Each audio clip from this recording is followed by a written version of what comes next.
amigas e amigos do canal Noutras Palavras. Bem-vindos ao quadro Na Lata. Bem-vindo, Abril. Que cada um dos seus dias seja para nós significativo. Na lata, na luta. O objetivo desse quadro e desse espaço político, cultural, educativo é tratar temas importantes à formação humana de forma direta e objetiva. A cada encontro, uma temática será abordada por professores, filósofos, escritores, psicólogos, enfim, profissionais de todas as áreas que serão convidados para dialogar conosco e refletir sobre as muitas facetas e perspectivas da formação humana, sobre a educação, saúde e cultura, enfim, sobre a vida. E no quadro Na Lata de hoje, temos a honra de receber Lela Malta, com o tema O Empoderamento Feminino. Lela Malta é cientista social e especialista em Estado, Governo e Políticas Públicas pela Universidade de Brasília. Atualmente, Lela se dedica ao estudo da psicanálise e da psicologia positiva. É autora de 2 romances, de um livro sobre saúde mental e de um caderno prático de escrita terapêutica. Lela atua como escritora, preparadora literária de mulheres e terapeuta da escrita expressiva. E maiores informações sobre Lela vocês encontrarão no descritivo deste vídeo. Olá, Lela! Olá! Bem-vinda! Obrigada. Pensando aqui na temática que envolve a presença da luta da mulher em todos os tempos, em especial na atualidade, seja para sobreviver, para ter um espaço de atuação no mundo, para não ser vítima dos preconceitos, do machismo, e também no fato de que a grande maioria das mulheres desconhece a força que tem e desconhecem o sentido do empoderamento feminino. Lela, começa o nosso diálogo com um pensamento teu.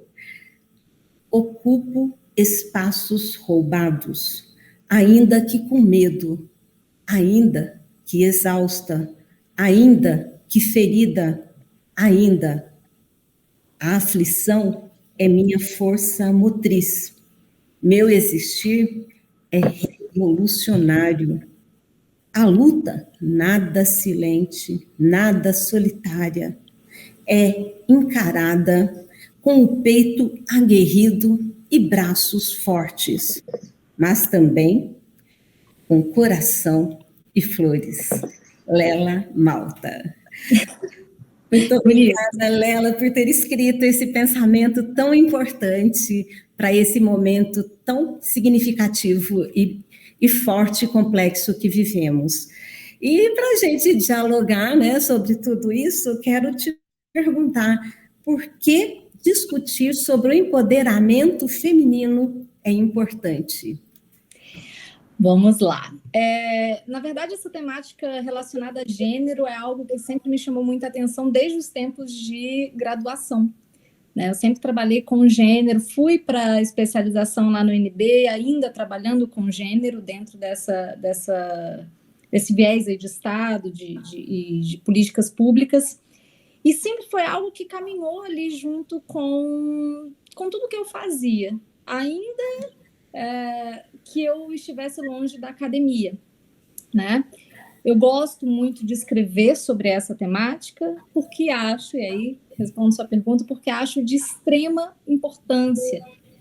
Quando você leu essa pequena citação aí que eu fiz para o Dia das Mulheres, né, eu começo falando de ocupar espaços, né, que nos foram roubados. Eu acho que a questão do empoderamento envolve exatamente isso, essa ocupação, ocupar lugares de poder, de voz, que ao longo da história nos foram roubados, né?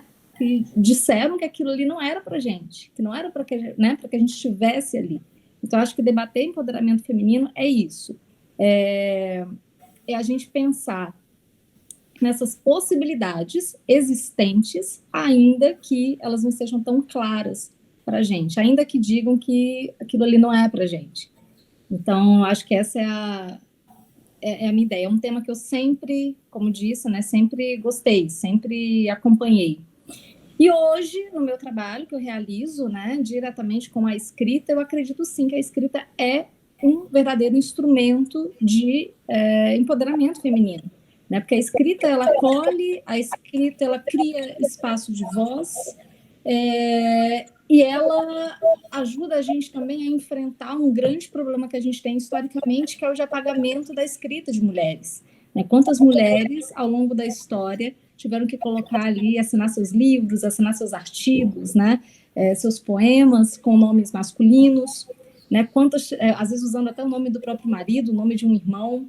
Então, ao longo da história, a gente percebe que houve esse fenômeno do apagamento de escritas de mulheres.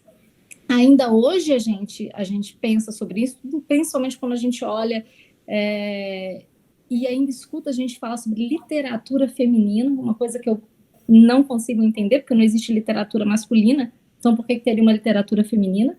Então até hoje é algo que a gente precisa enfrentar, e a escrita vem como instrumento desse empoderamento dentro desse espaço da literatura também, né? Mostrando que aquilo ali também é para a gente. E esse é o trabalho que eu realizo hoje junto às mulheres que eu atendo.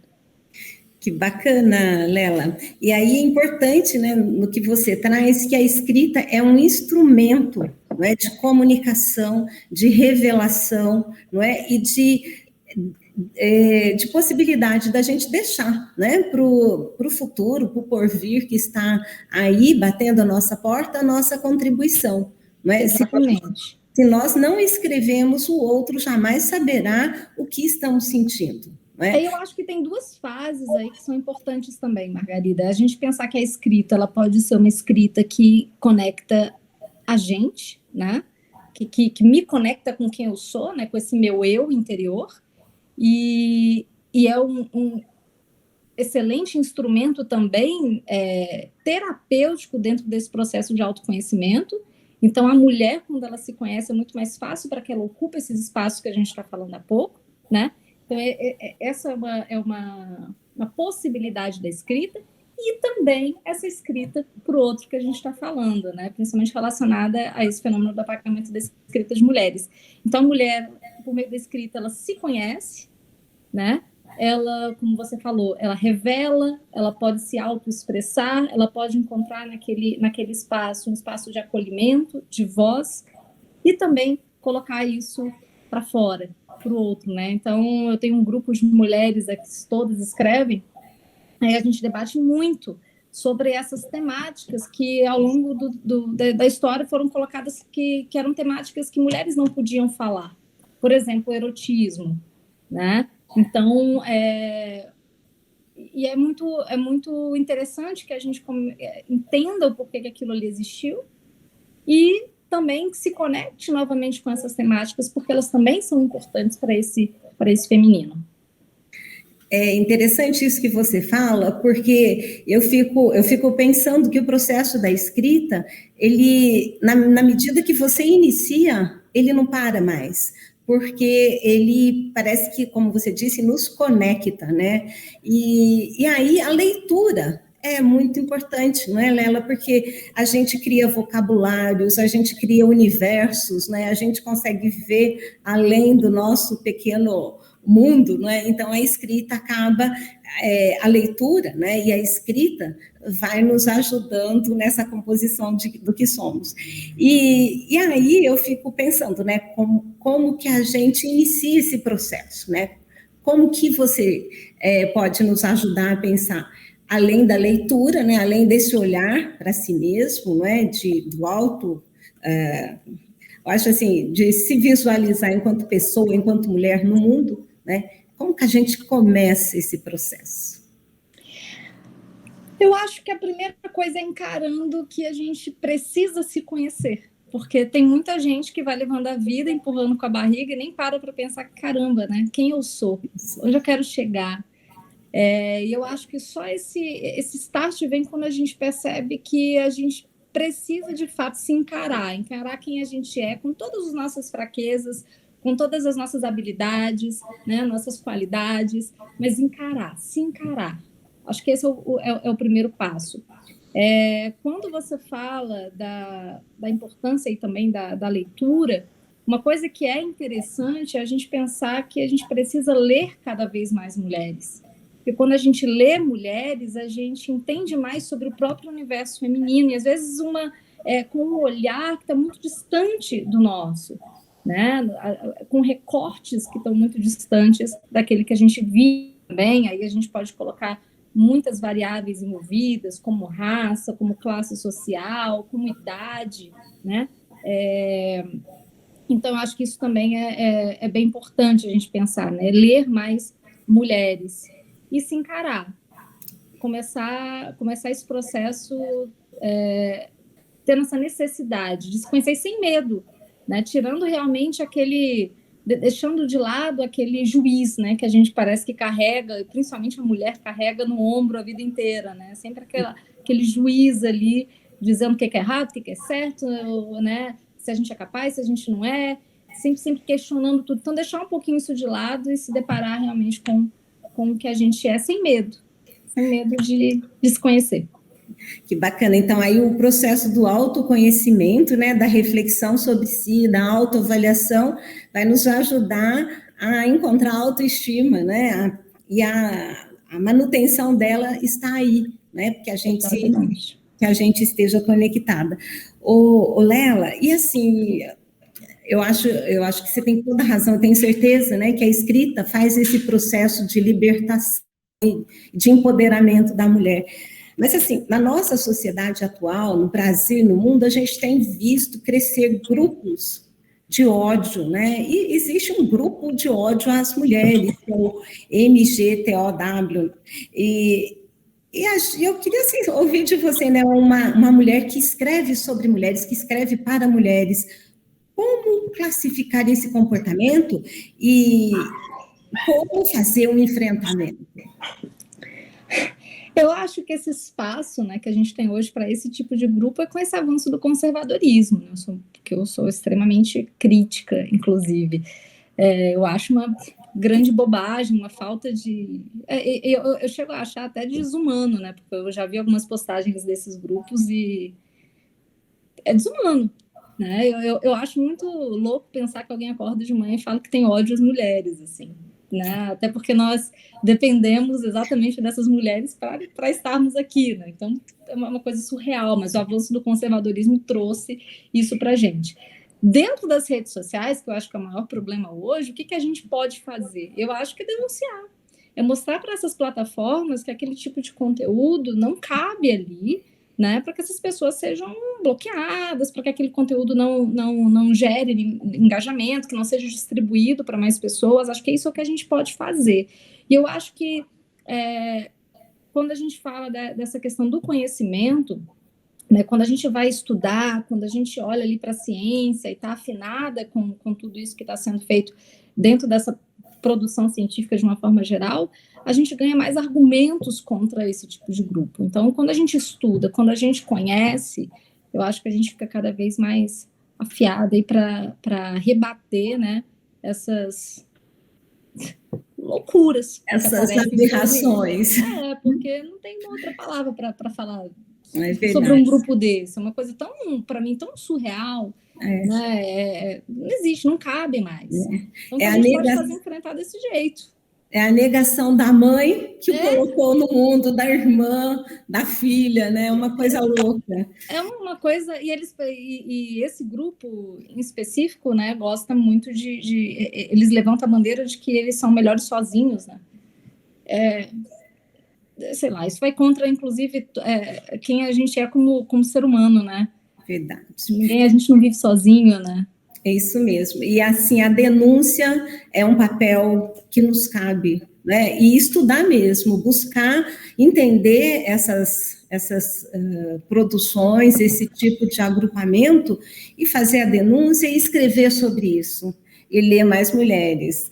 Inclusive, eu vou deixar aqui um registro de um livro que acabou de sair, que é muito interessante para quando a gente fala dessa coisa dos argumentos, né, de conhecer, de se aprofundar mais nessa temática, que é um livro novo da Ruth Manus, que se chama Guia Prático Antimachismo. Acho que é exatamente isso. Acabou de ser lançado, deve ter 1 semana, 2 semanas no máximo.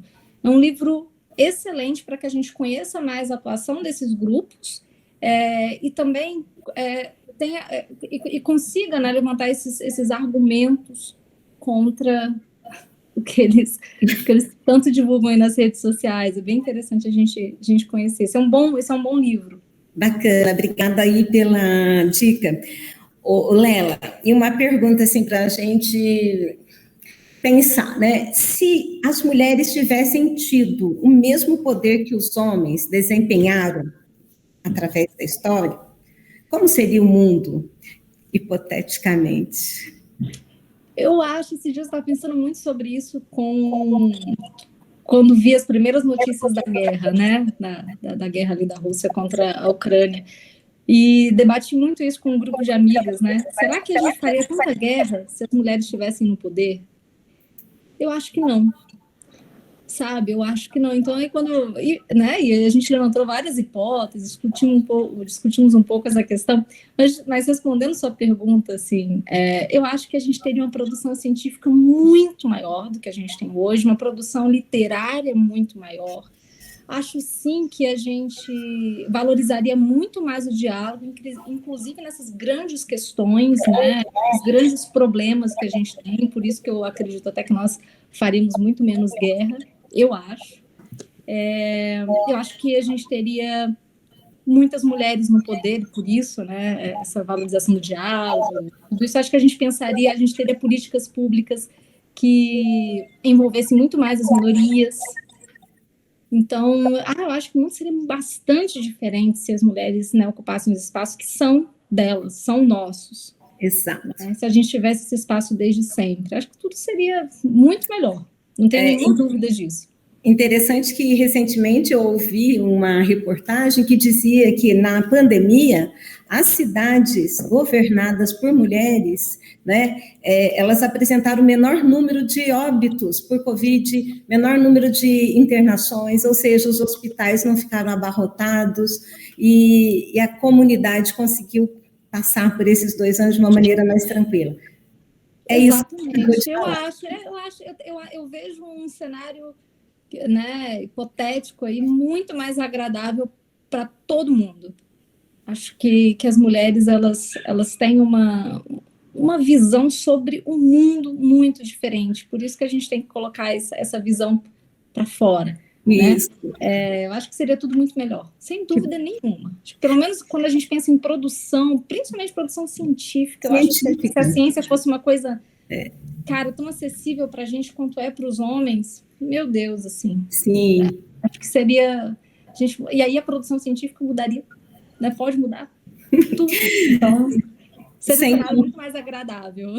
Com certeza. E sem contar, né, que a mulher, ela é antenada, ela consegue fazer várias coisas ao mesmo tempo, né?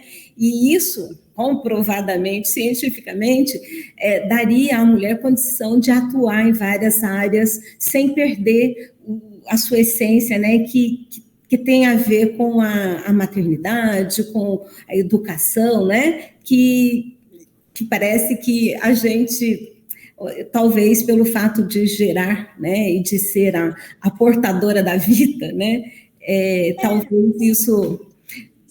Esse assunto especificamente, assim, eu questiono um pouco. Óbvio que tem uma questão biológica aí, que eu nem vou me ater porque não é da minha área, mas dentro das ciências sociais, a gente questiona muito esse papel do multitarefa, porque isso parece para a gente uma construção social de que a gente dá conta de muita coisa para que a gente trabalhe mais. Uhum. Então, assim...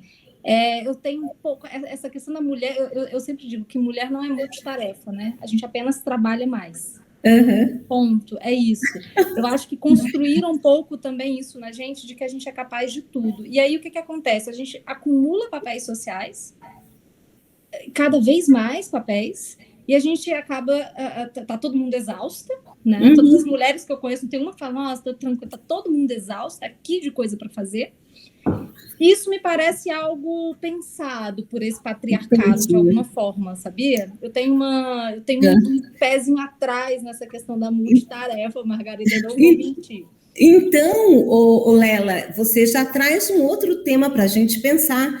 Eu concordo com você, nós estamos exaustas de dar conta de tudo, né? E quando eu faço essa provocação no nosso diálogo, eu queria mesmo ouvir isso, né? Nós não estamos aqui para dar conta de tudo. A gente está aqui para ser competente naquilo que a gente assumiu e que a gente é capaz, né? Lela, e assim... Cobrando a responsabilidade dos homens de participar, né, naquilo que eles precisam participar, né? Que é a obrigação deles também. Então, dividindo essas tarefas, principalmente a tarefa doméstica. Eu até brinco que tudo nessa vida acaba, menos o trabalho doméstico.